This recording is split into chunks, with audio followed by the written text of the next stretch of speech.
I understand the pressure of being a prominent member of the First Family.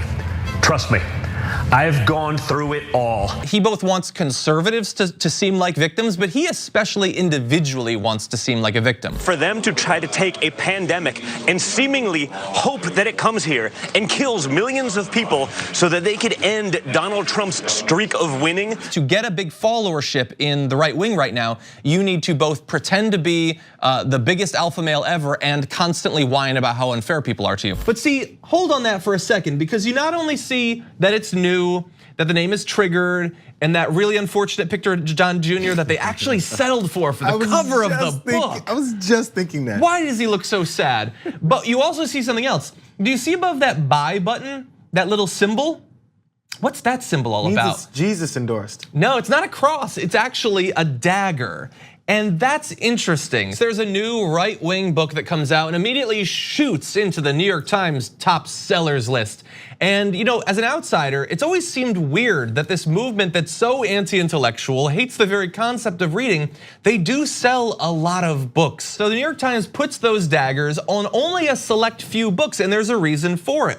Institutional, special interest, group, or bulk purchases, if and when they're included, such bulk purchases, appear with a dagger. And what that means is when they, and the New York Times, the way they put all this together is they have connections with a whole bunch of different bookstores and they analyze sales, and that's how they generate the list.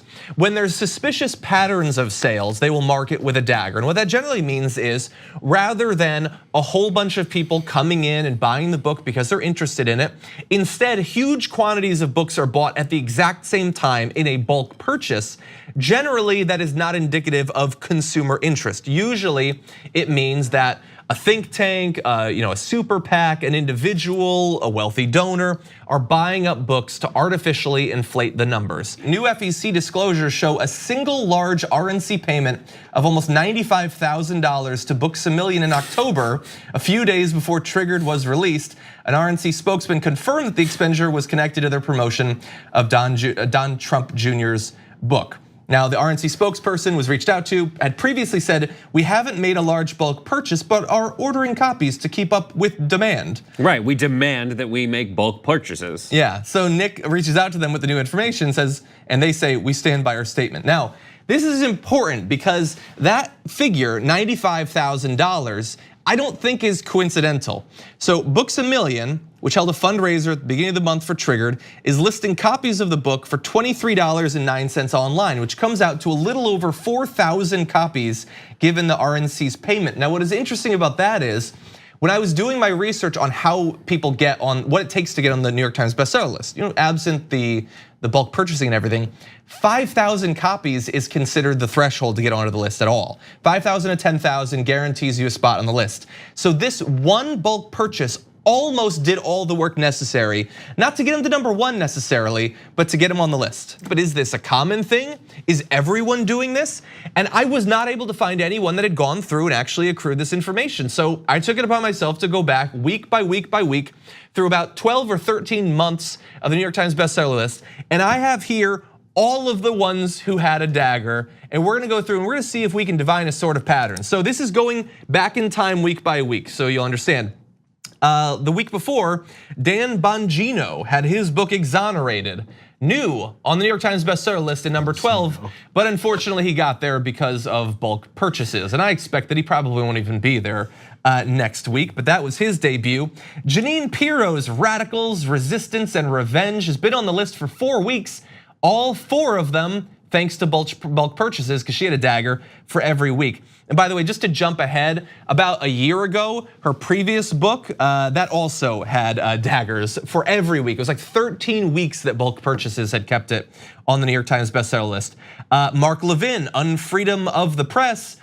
I don't know if bulk purchasing to scam the New York Times is an example of that unfreedom, but he's doing it, and he's done it for 4 months straight. Every week, bulk purchases are keeping Mark Levin's book. And by the way, I went back, his previous book also there because of bulk purchasing. We've got Andrew McCarthy's Ball of Collusion. You can probably get what that book's all about. That's there thanks to bulk purchasing. And here's the thing, There's a couple interesting patterns here. So that book by Andrew McCarthy was at number 9, thanks to bulk purchasing. That was the only week that it was actually on the list. The next week, apparently the bulk purchasing stopped, so it fell off and he wasn't on the list anymore. And so you might say, well, what's the point then? Well, there is a point, because I went to his Twitter account and he gets to say for the rest of his life, best-selling author Andrew McCarthy. Yeah, sort of, kind of you were, but not in the way that people actually think that that actually means something. But there's more going back. Molly Hemingway and Carrie Severino, conservative authors on Brett Kavanaugh, Justice on Trial. You guys should be put on trial for gaming the system. And then you also have not just the people who get onto the list thanks to this, but theoretically, they're all taking a spot for someone who actually should be there. Now, sometimes these are small authors who might have made it to number 10, number 9 for weeks where there's multiple daggers, but sometimes even at the top. So not that long ago, a few months back, Howard Stern comes out with his new book, Howard Stern Comes Again. Great title. He's at number 1, no dagger, but he only stays at number 1 for 1 week because the next week, Mark Levin's book comes out and replaces him with a dagger. Howard Stern would never get back to number 1 because Mark Levin was taking it artificially. Now look, it's not like Howard Stern needs the help. Dude's wealthier than God, he'll be just fine. But based on actual consumer interest, he should have been there.